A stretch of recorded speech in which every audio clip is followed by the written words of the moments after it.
Assalamu Walaikum. In this video, how to change thickness of paragraph border in Apple Pages. Let's get started. Firstly, select a paragraph and go to the Format and Style option.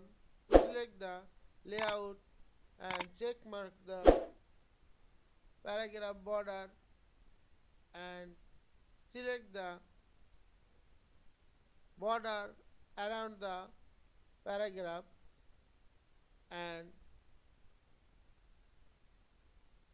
increase the border thickness. Click the drop down menu of border thickness icon.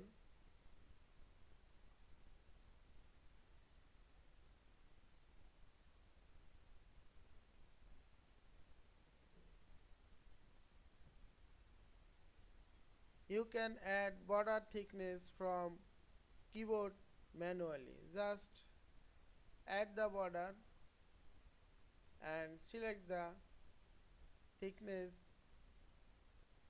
point and add the size from keyboard.